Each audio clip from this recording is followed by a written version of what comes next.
All right, everyone got quiet at the same time. So this is usually when I know class is supposed to start. So hi, I have a script. I'm going to read a little bit. Hi, my name is Cara Hawkins-Jedlicka. I'm a assistant professor of strategic communication at the Murrow College. Yes, I just had to read my title off a paper because I never remember it. And I'm thrilled to be your moderator today. Welcome to Podcasts in the Evolution of Communication, How Audio Storytelling is Shaping the Future of Information Sharing. And like everyone else, I too have a podcast. So let me introduce you to our panelists, starting with Amy Jeffries. She is an assistant news director at KNKX based in Seattle. With her leadership, the newsroom won the 2024 National Murrow Award for Overall Excellence and a Sigma Delta Chi Award for Investigative Reporting. She has been shaping narrative audio and pondering an on-demand listening throughout her career that includes editing episodes of several public radio podcasts. When she's not catching up on news and analysis, she personally enjoys podcasts on nerdy science, gossip, and B-list celebrities. Same. Stephen Thorpe, who is sitting there, is head of video at Wondery. Sorry, I'm like, here. Where he leads the video podcast business for premium shows like New Heights. Yes. Though Kylie's my favorite Kelsey, I'm going to just say that right now. Team Kylie? Yeah, of the Kelseys, Kylie is my favorite. My favorite fact about her, and I'm sorry I'm going off script, is that she played a sport in college, field hockey, Yep. and she's also a communications major. Indeed. So, armchair expert with Dak Shepard. Baby, this is Kiki Palmer, and we play in spades with Nick Cannon. Prior to joining Wondery, he led the teams at NEP Group. Oh my gosh, sorry guys. Delivering MLS on Apple TV+, NFL Sunday Ticket on YouTube TV and Netflix Live, Fox, and NBC launching its first mobile app. He is a proud alumni of here. Okay, finally, Mark. Mark Wright is the founder of Mark Wright Media, a podcast development and communications consulting company. Mark developed and co-hosts the podcast Fat Science with Dr. Emily Cooper, which is now ranked in the top 2% of podcasts globally. Mark is a partner in the Top of the Tower Studios in Seattle, which is about to open a podcast studio on the 76th floor of the city's tallest skyscraper. I'm assuming no fear of heights. No. Okay. Mark worked as a news anchor reporter for 35 years, most recently as the evening anchor at King 5 in Seattle. He is a 4-time Emmy Award winner and was inducted into the Murrow College Hall of Fame Hall of Achievement in 2020. Okay, I'm going to slow down my reading here. Sorry, guys. I just want to get to the questions so quickly. So, podcasts have become one of the most influential forms of modern media, reshaping the way we engage with journalism, storytelling, and audience interaction. We know that most of us have something in our ears most of the time. I don't know times I have yelled at a student on campus and they have not responded to me for me only to walk past them and realize I have an earbud in their ear. Some of you, nobody in this room, but some of your classmates will even wear headphones into my class while I'm lecturing large lectures. I'm assuming it's a podcast that's far more interesting than me. Our panel today consists of experts. I've told you their whole histories, and I'll be posing a series of questions to our panelists, and I'll leave time at the end for audience questions. Does that sound good for everybody? Yes, head nods. Okay, let's tune in. Okay, I'm not great at puns. I'm trying. So each speaker is going to have a couple of minutes to answer each question, and I'll just do an introduce yourselves, even though I've already introduced you guys. But here's my introduction question for you. What is your current favorite podcast that maybe isn't your own? Ooh. I recently listened to a podcast called The Final Days of Sergeant Tibbs, which is an edition of New Hampshire Public Radio's terrific series called Document, where they do, guess what, documentary, usually investigative journalism. And this is, there are a lot of puns in this one. And if you just want like a masterclass on the elements of investigative journalism while listening to a story about a neighborly dispute over a cat, this is the podcast. Oh, I love it's nerdy for journalism nerds and also fun to listen to. I love podcasts that make gossip into like full-on stories. It's like one of my favorite things in the world. Yeah. Do you have one? Oh yeah, sure. So I guess I'll go against your rule for just a second and say, like, my current favorite one is actually we just launched yesterday LeBron James's new podcast called Mind the Game. You can check it out on YouTube or wherever you get your podcasts. It's incredible. But for other shows, I am always a big fan of business podcasts, and so Acquired is currently one of the favorites. It's epic long form journalism, great interviews, going really deep on a company that's very interesting. And then a little bit of a political junkie. And so Pod Save America is also a weekly listen. Yeah.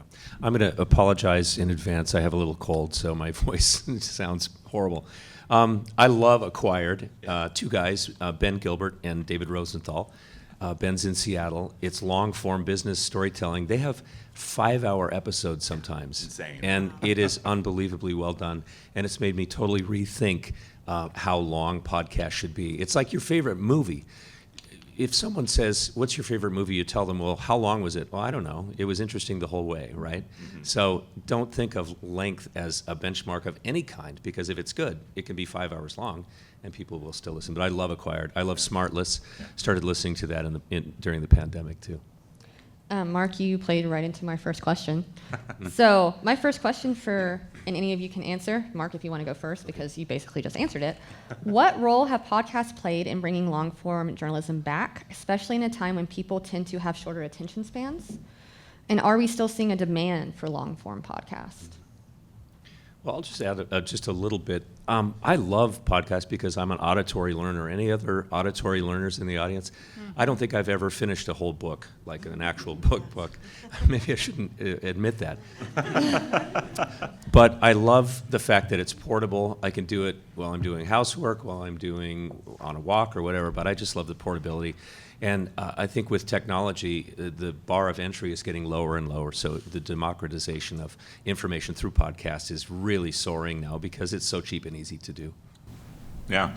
No, I mean, I'll say to your question, I think the short answer is yes, there is absolutely still a place for it. And, just echoing Mark's point, there are incredible storytellers that are telling really interesting stories that can make a difference. One of the shows that we had this last year that was really impactful is something called Scam Factory.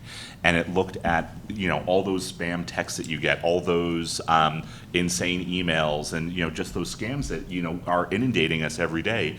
It actually dove deep onto these people overseas, and it's basically indentured servitude. It is really tragic storytelling of people who are in terrible situations and don't know how to get out of these situations. And so it goes really, really deep. And honestly, we thought about this podcast as something that could actually be really interesting for us as an audience, but also a roadmap for some of these folks to try and figure out how to actually get out of this situation.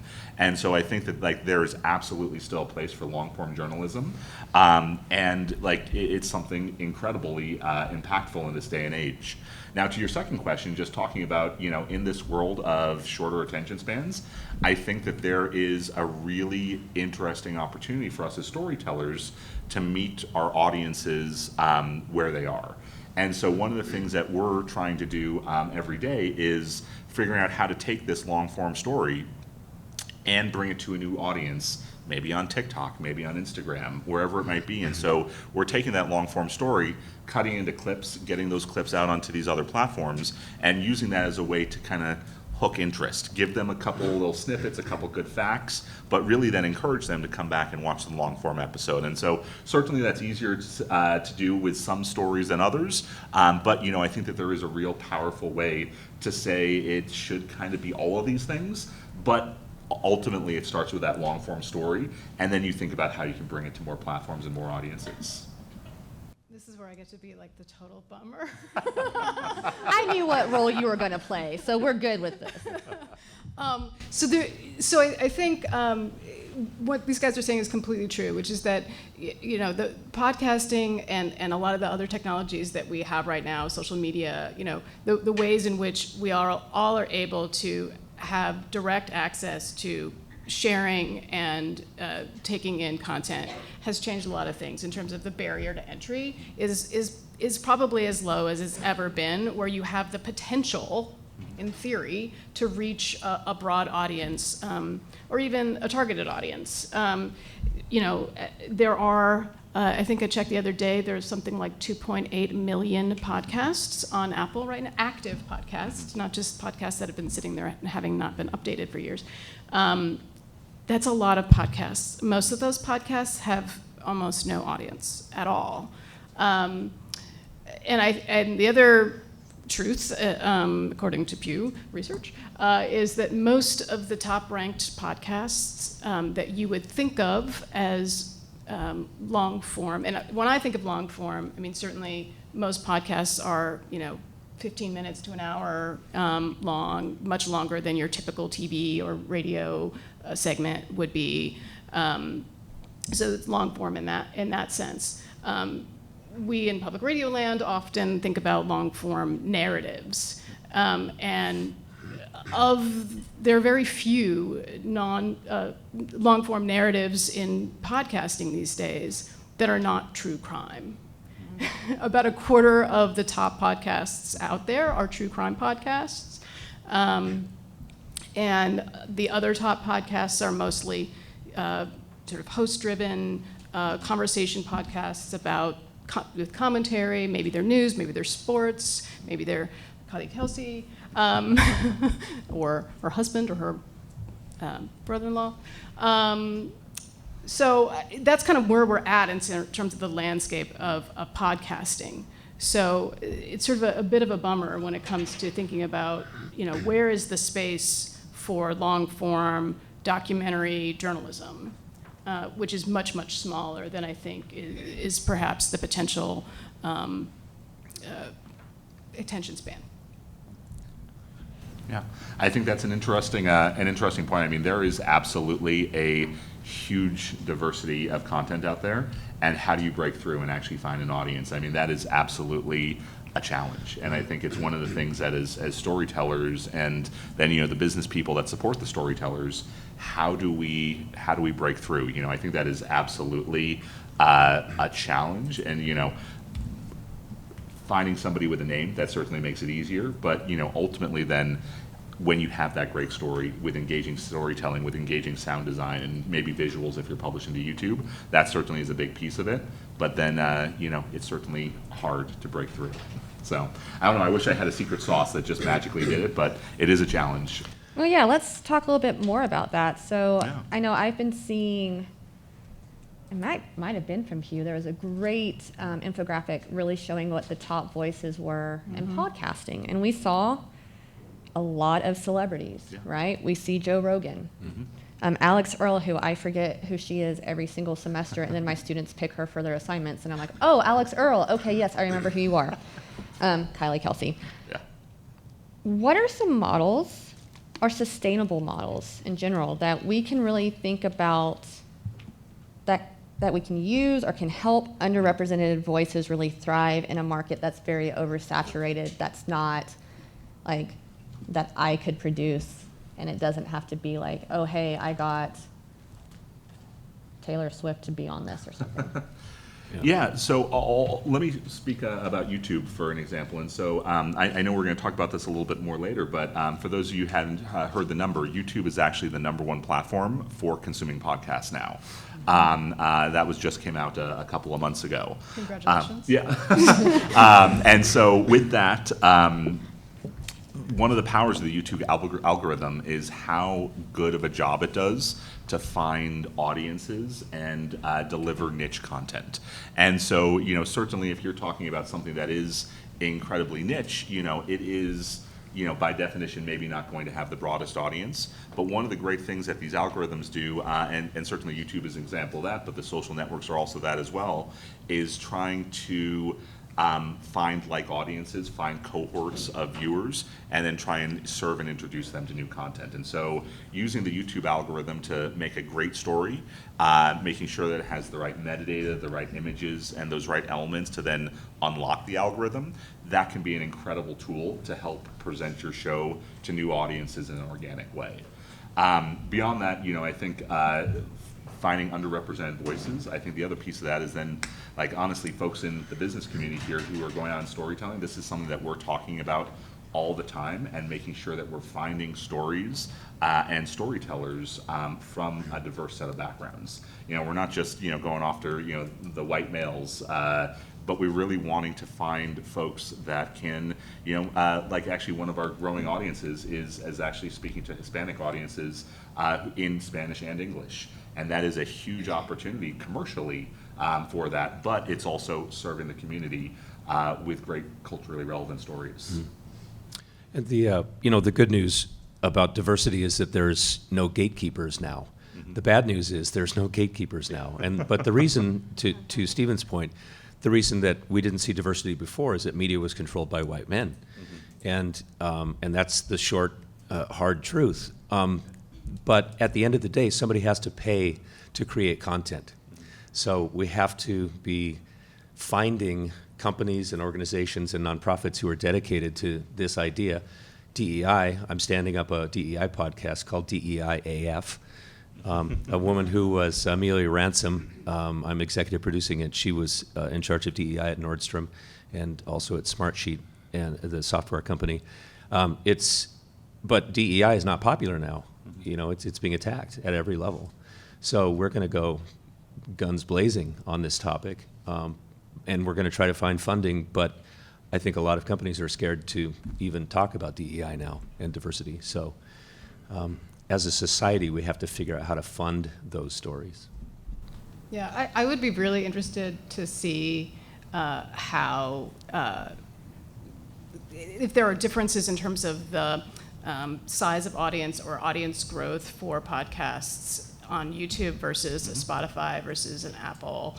Or other podcast platforms. Google Podcasts, of course, is deceased. But I would be curious about if what you're saying kind of bears out in terms of, can you get to kind of critical mass more easily with the way that algorithm is built and the discoverability factor, because that is really big. And I'm sure both of you can speak to how much you put into the resources of marketing the podcast that you're creating, so that they hit the top of the charts, and it just kind of snowballs from there. And that's where you have this very small number of podcasts that have most of the audience, and the rest is sort of white noise in the background. I say that at the same time that I think the democratization part of it, the low barrier to entry, is true. And I do think that there is something in terms of the intimacy, right, that we talk about in audio. I mean, I have been an audio nerd like basically my whole life. I love radio. Audio journalism is my passion. And there is something where you want to be able to connect to somebody else and hear their story, and you can lean into that in a way that you can't, and we'll talk about video, but that you don't when you're watching television or even when you're reading a book or a newspaper. I think there are examples of podcasts that are made by and for specific communities. There's a great podcast that's being produced in Seattle called All My Relations, which is by and for Native people about the issues that are facing their communities. And sure, like, I am not a Native person. I can listen to that podcast, but it's not about me. And there's a community that can develop around these kinds of podcasts. You have examples like Death, Sex, Money, which was started at WNYC and is now with Vox, has from its very beginning had a very robust newsletter community that's part of it. There are other podcasts like Ologies or Sage Wisdom that are based on input from the audience, where they get questions or comments, and that's what sort of builds that community and that relationship between the podcaster and the podcast and the audience. And I don't really see that happening in very many other places. Maybe there's some Substacks that have that element to them, but certainly you don't see that in television. And I can't tell you that we get very many comments, to my newsroom about stories on any given day. That feedback loop is certainly challenging, and the comment section can be a help for that, but also kind of a crazy place. Yeah, you gotta love that two-way communication model back and forth these days. It's pretty easy to see. Yeah. So I'm going to kind of rewind a little bit on our questions. And I think this actually speaks a little bit to Mark's DEI podcast. So how can we use podcasting to bridge information gaps while really minimizing the risk of spreading misinformation? It is a low barrier low barrier of entry to podcasting. We don't exactly have like ethics classes for podcasters. It's kind of the same thing with TikTokers. In PR, we do ethics. Trust me, my students have taken it. I can't vouch for everybody. Is there an educational value of the medium? Is the educational value of the medium kind of worth the investment into the medium? I think the biggest problem that we have in our country right now is everybody's in their own silo, and they only consume content that they agree with. They don't like the cognitive dissonance. And all the DEI experts that we've talked with say that the only answer to bridging these gaps is not to create more programs in companies and have people watch a slide deck on diversity. It's actually physically putting different people next to each other in the workplace, out of the workplace, in our society. And through that understanding of that other person comes empathy and true understanding of what diversity is and what their life experience is. So I don't have an answer to how we get people out of these silos, because it's human nature not to listen to stuff that you don't agree with. And then there's the emotional connection between hosts and audience. So you have a guy like Joe Rogan. He has these followers who love him. And when he starts to endorse a political candidate, that has a lot of influence. And I don't think we've seen this to this degree before. Back in the old days, it was an old white guy delivering the news, Walter Cronkite, Tom Brokaw, Peter Jennings, and they weren't really advocating for a candidate. Now, the dynamic is completely different, and it's extremely influential and powerful. So I guess I don't know. Yeah. Yeah, I have a lot of thoughts about this that I don't have like here's how we combat Joe Rogan, if that's your goal. Right. I mean, I think that's a foolish goal. I don't think that's realistic. Because let's face it, Joe Rogan has a very large contract from Spotify, which controls the algorithm. Yeah. You're not going to smush Joe Rogan unless Spotify decides to do it itself. Yeah, I mean, and I think this is one of those things that, again, to echo this group's point, I don't think that there is an answer other than in a world where the barrier of entry is so low, the answer to it is not to cancel it or like get rid of it. It's what's the version of this that can provide good, useful information, but then also meets the audience where they are and is exciting and better.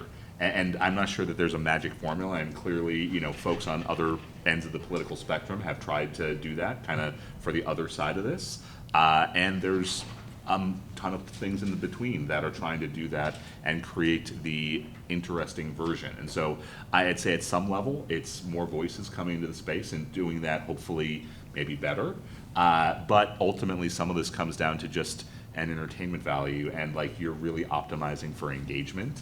And when you're optimizing for engagement, that doesn't necessarily foster nuanced conversations. It optimizes for shock value. And someone who's going to say something shocking, like that's not necessarily a healthy conversation for democracy. How do you solve that? I don't know, but it's an interesting world, and I think honestly, folks in this room are in a great position to really think about that. And how do you create content that is relevant for your peers and for the audiences that are in your age group? And what is the thing that you can do as Murrow journalists to appeal to those folks, and how do you break through? I'm not sure I have a great idea, but maybe you do. I think, I go back to my example of All My Relations, which I think, is another good example of the goal of that is not to try to reach a general audience. Yeah.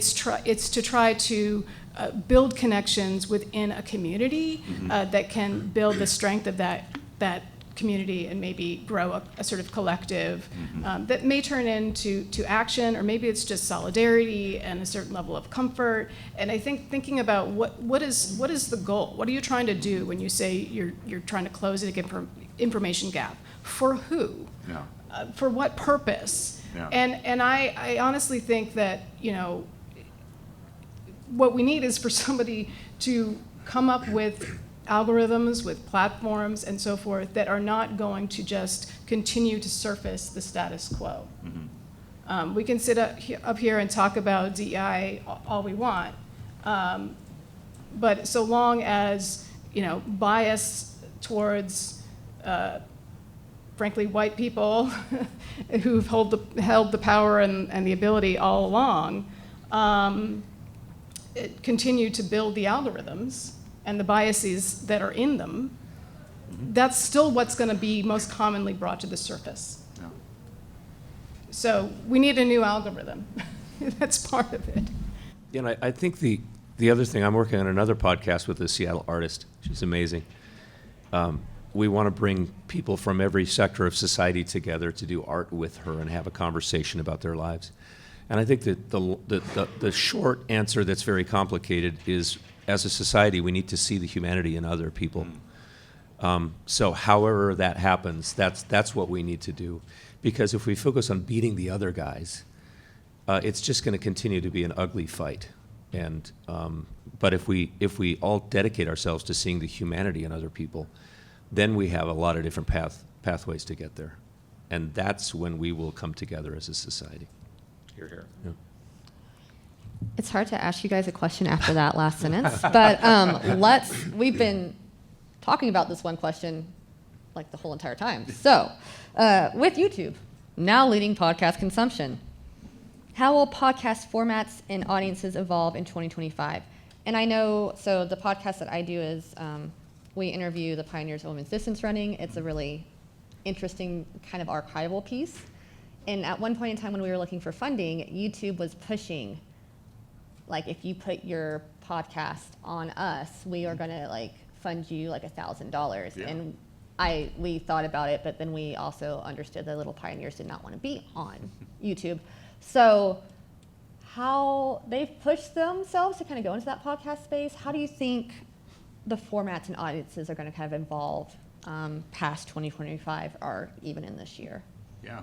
So I'll say my perspective on it is all these things are to some level coming together. And, there is a level of, platform agnostic that's coming together. And, we're seeing in research that, that audiences and customers are moving very fluidly between YouTube and Spotify and Apple Music and TikTok and all these different platforms. And really consuming content in, a very unique way. And so honestly, where I look at this and look at some of the investments that we're making, we're honestly trying to say, all right, there are going to be shows that are really appropriate to be native video first. And, a lot of those are going to be talk shows where you're having, celebrities on camera and you can kind of form that personal connection with your host. That becomes a really powerful way to engage with that audience. And so, we'll use New Heights as the example. It's super fun to have the Kelsey brothers just, up there talking a little football, talking some family life, having some fun. I'll say then separate from that, there are great narrative long-form audio stories where, like, honestly, it wouldn't be commercially viable to go out and produce it as a full long-form documentary, but we can do it in a much more cost-effective way in audio with great storytelling, with great sound design, and make that a really engaging story. And for that, we'll optimize for audio, but still distribute it on YouTube. And so we're getting a little bit of best of both worlds with distribution, but then honestly going in and optimizing the storytelling format to the content and really the audiences and the topics that you're going through. I have two sons, 21 and 28 years old, and they never watch TV news. Never. It's YouTube. It's all those other platforms. And what Stephen said is, your generation is very platform agnostic. you'll go to where the good content is and wherever that is. I don't know much about the science of it, but one thing that you told me yesterday that really piqued my interest and maybe share with them is the idea that a good story can surface on any of these platforms and then be turned into something hugely successful. Yeah, absolutely. And so I think one of the things that's great, and so just talking about the algorithm again, is it does really help identify content. And so as you're creating something that's really engaging, as similar users with similar interests, like it can just serve that to new folks, and so that becomes incredibly powerful. In addition to that, as we think about the social algorithms, the opportunity to find social audiences, that then just creates a flywheel of viewing. And so the opportunity to publish clips of your content onto a TikTok, onto an Instagram, that then is so impactful in driving new audiences, finding new audiences, and then bringing them back in. And so, one of the things that we're really excited about is shows that have been done in audio only. We're now starting to experiment in how to add visuals. And so one of the shows that we're doing today is actually we're experimenting with animation. And it's lightweight, it's maybe like graphic novel-esque, but with that sort of animation style, we're actually able to start telling interesting stories that started in audio, and now we're adding in a visual element in a way that is cost effective. I want to try that. I'm taking a note. Okay. I'll share a couple good examples. Yeah, I mean, at CanKX, we're not doing a lot yet in video, although we are starting to experiment more with social video, and mostly kind of in the scenarios that would parallel a talk show format kind of podcast where we've got what we call two-way, usually a reporter being interviewed by one of our hosts, and we'll pull a clip of that, and it's just another way for us to kind of deliver that information on Instagram or TikTok or whatever, and capture the audience that's in that social media space with that information. So, we all know that video is very grabby in terms of attention. So it makes sense to be there in that space in terms of delivering that information and capturing that audience, potentially building relationships with that audience so that they will listen to the radio or subscribe to one of our podcasts or on-demand audio. I also recently just listened for the first time, watched a podcast It's all boring together. on the YouTube, and I didn't hate it. Yeah. I didn't hate it. It was kind of like, oh, look, there goes the cat. It was sort of, entertaining to just sort of see that. I think one of the this is a nerdy question for you guys of like, what is the production value necessary? Oh, yeah. Because, of course, there's a certain baseline in which, and I'm like really, self-conscious right now about whether I'm on mic, because I don't have headphones on, but so I don't know. But yeah, I just, if you're listening to a podcast that has like hissy audio or like the volume's all over the place, like you don't listen to it. Yeah. And I'm curious, with podcasters who are now doing video, is there a threshold of quality for the effectiveness of the video? Well, I'll start back in ancient history since I have gray hair. Yeah. When So do I. in TV news, the standard was very high. You could not have a jump cut. You could not have a dip to black. You could not have something out of focus. You couldn't. It was just not acceptable, and you would get reprimanded by the news director if you did. And now it's like it's the Wild West. And what you told me something yesterday about. Oh, the TikTok. The TikTok, yeah. So it's interesting. So TikTok and some of the other shorts formats, they've actually done scientific studies where they actually look at like dopamine levels in the brain, and they are actually have and I'm forgetting exactly what the stats are, but it's something to the effect that like if you're on a shot for more than a couple of seconds, the user starts losing interest. And so actually doing jump cuts, even if it's just something as simple as like you're going to virtually like zoom the camera in and out and just like pop in and honestly look like a jump cut, like we historically be just foreboding, that actually has the ability to retain engagement of the user as they're watching that short. And so as all of us are on those platforms, on TikTok, on Reels, everywhere else, actually you're seeing the kind of the editorial style is to have quick cuts, even if it is very small changes and just like a little zoom in. And so that is really just all about like increasing those dopamine levels in the brain and keeping the user engaged, because otherwise if they're not engaged, it's just a swipe away and now they're seeing the next thing. So that is incredibly true. And it's all about the content too. I follow this guy on Instagram named Joe Drummer Boy. Can't remember what it, but he teaches an ancient Chinese form of healing. But his posts on Instagram are just feel good life advice, and he's walking like this, and it's shaking, and he's out of focus, and it's terrible. But the content is so heartwarming. He has over 1 million followers on Instagram. So it just goes to show that I guess if the production is a distraction, like I hate terrible audio, but I think people are very tolerant of questionable production value if the content's good. Yeah. Good. I'll just answer your question, I think, as well, going back to that. Like, I think the definition of production value is going to change based on the show. And so one of the examples that I always like to use is like South Park. You know, South Park has terrible animation. Like, if you go back to the first season of it, I mean, it literally Intentionally is terrible the animation, worst yeah. animation, but it's hilarious. And like, for the audience, like, that was just something that you hadn't seen before. It sucked you in, and like, it was just like a hilarious story. And so for that audience, for that content, it was something different and it made sense. And like, I remember seeing some documentaries about like that first season was done incredibly cheap.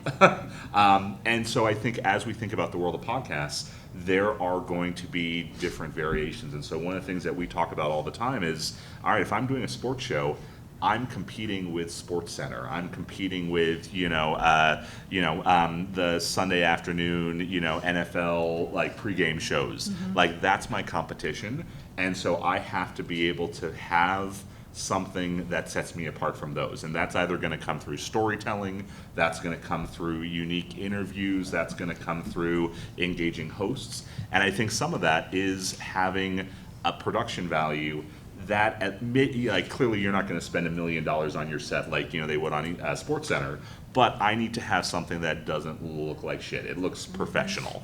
But as I'm then like telling other types of stories, there are absolutely opportunities for us to just do interviews on Zoom, or in podcast world we use something called Riverside, which is basically Zoom but a little higher quality of recording format. And so, you can do virtual interviews just with people, in their bedrooms, and that's okay, as long as you're telling a really interesting story that people haven't heard before. Yeah. And so I think ultimately it's kind of a nuanced answer to the production value question, but I think the way I would look at it is, who is your competition? Who are your peers in this space? And what are they doing? And how are you going to do something unique, different, and honestly, if you can, better, and compete in that space? Yeah. One of the things that you mentioned shorts, and I think I'm going to skip ahead. One of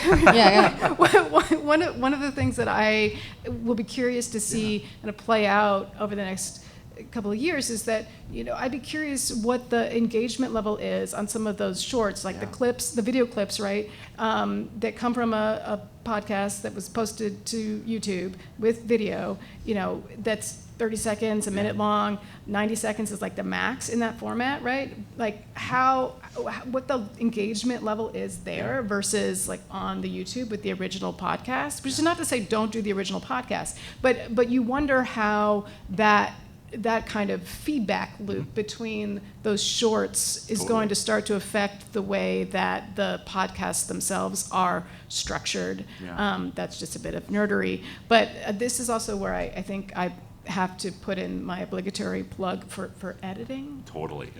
As an editor. Yeah. Yes. So that's the other aspect of it is you gotta edit. Absolutely. Well, and I'll say, for the shorts question, just real quick, I'll say we're already seeing a couple of our shows, we're actually getting more total engagement on our shorts than we are on the full episodes. Yeah. But we are then also seeing one of the primary sources of referral traffic is from the shorts. And so people are engaging with the shorts a lot, but then many people are then saying, actually, all right, I want to click that link, go click through and watch and engage with the full episode. And so that, I think the answer is, it's a little bit of both, and a rising tide lifts all ships. Yeah. And so you're basically building fans of your shows by investing in both sides of that equation. Right. I think my I don't know if it's a fear, but my wonder is whether it will end up being just make the short. Yeah, and I'll say my instinct is no, because that really then impacts your ability to tell a story. And I think what I would say is the best short is one that, honestly, for those of you who have worked in maybe promotions, it's there as a promo tool. You can certainly give an interesting snippet, but ultimately, hey, maybe that ends on a cliffhanger. And in order to get that resolution, I got to go watch the episode. All right, I'm going to cut you guys off just because I do want everybody in this room to have an opportunity for questions. Perfect. So, questions from the audience. Speaking of a cliffhanger. I know, right? Questions from the audience. Are we doing, come to the mics. That way we can hear you. So, got questions, line up, and we'll go that way. There's a mic here. Hi, thank you for the very informative and engaging session. My question is, I'll have to look at my notes so that I don't forget what I wanted to ask.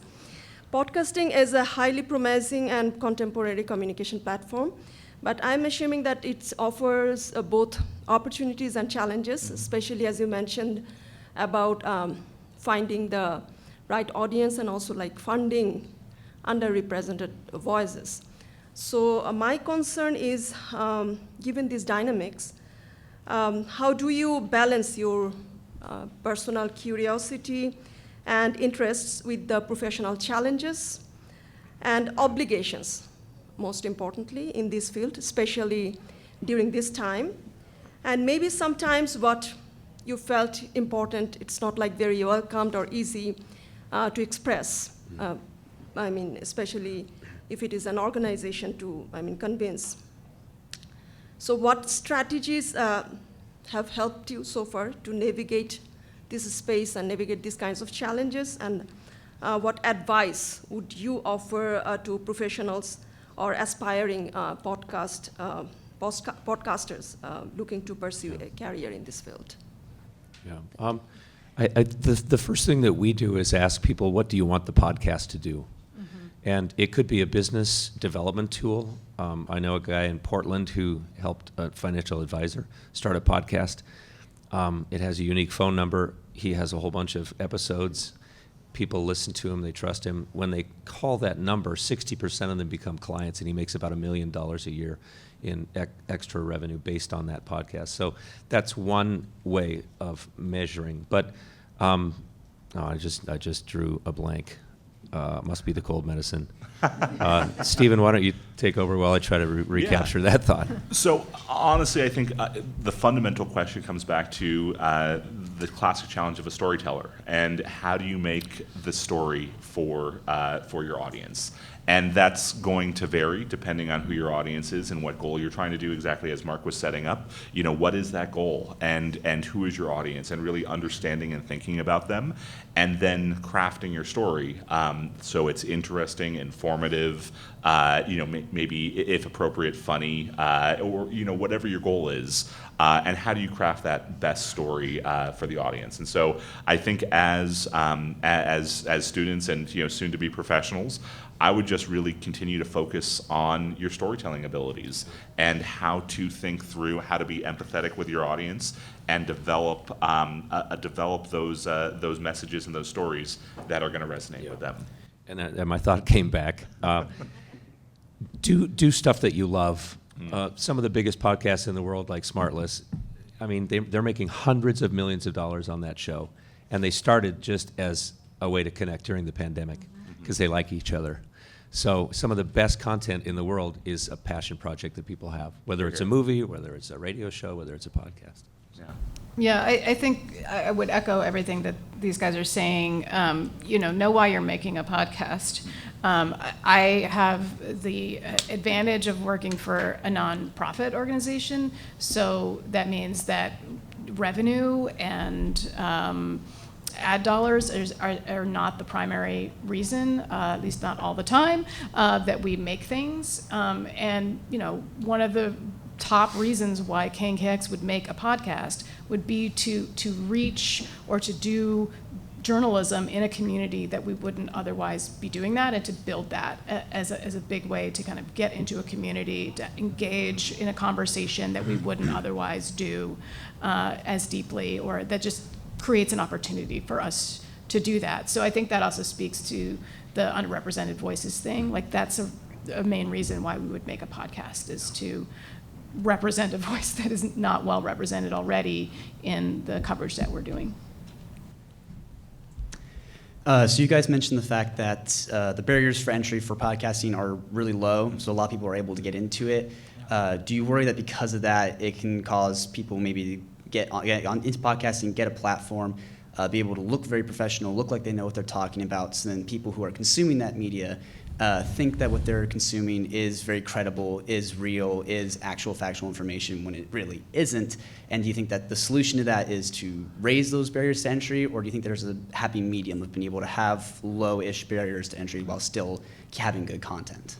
Yeah, I mean, my instinct is that ship has sailed. We are in a world and this is not a problem that's unique to podcasting. I mean, this is the internet. You know, you can have a blog, you can have a credible-looking news site that you stand up with WordPress and like $100, and you can just pump garbage onto the internet all day long. Honestly, I think what I would say is certainly for folks in this room, but then Americans and just global citizens, there is a level of media criticism and media literacy that is really lacking in this world. And being able to understand, well, just because I heard someone scream it to me on TV or the internet or a podcast, that doesn't necessarily make it true. And how do I think about things critically? How do I form opinions and judge facts? And how do I honestly then be able to look for trusted sources? And what is a trusted source these days? I mean, I think that's a complicated question, certainly in this ecosystem of misinformation and media distrust. But I think that's something that we just all have to keep doing a great job. And as Murrow journalists, this is an opportunity for you to be part of that solution that can hopefully counter some of those problems. Yeah, trust building is the answer to that. You, in order to deliver facts to people, you have to have their trust. And what you want is for, I'm speaking as a news organization, but I think it can extend to anybody who's acting independently as well, where if you want people to come to you for information, they have to trust you. So I think another aspect of that is kind of making commitment to your audience. This is a little bit of a sideline, but not really, of consistency, right? Podcasts that can deliver a podcast every week with a consistent quality are going to have a listenership that you can build that trust with, right? If you just produce one podcast, you never come back, you're not going to be that person who's going to build that relationship of trust with your audience. Sorry. Hi. Thank you guys for speaking and everything. So you brought up the algorithms and how those force everything, and they control what people see and what they listen to. When you have terms like, DEI, critical race theory, things like that are just not going to be promoted by the algorithm. Those are often terms that are even suppressed by the algorithms. How are you expecting to reach the people who don't already want to hear about that or don't already want that confirmation bias? Because I feel like the people you're usually going to reach with a podcast like that are going to be the people who already know about and or trust or care a little bit about those subjects. So without either changing the algorithms, or how would you even encourage the companies to change those algorithms? How would you get that to reach the other side without turning them away based on the fact that you already have a term that they have been taught over and over again to despise? Yeah. So one of the things that I would say is, first off, these things are a little bit of a black box, and how they work is is a little bit of a secret sauce that they consider very proprietary.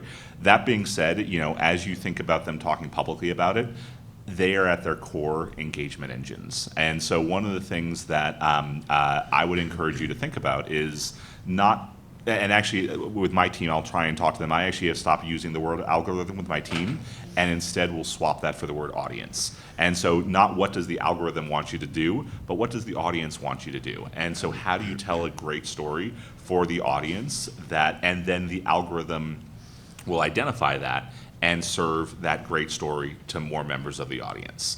And so, generally speaking, when we're talking about how to optimize, how to engage, and how to either improve content, how to include your optimization, how to improve your marketing assets like a thumbnail, we're really saying, how do you build something that's going to best serve your audience? Now, that is really, I guess we'll call it advice for just growing something generically. I know your question was a little bit more about, from a DEI and a diversity standpoint, how do you work to grow that?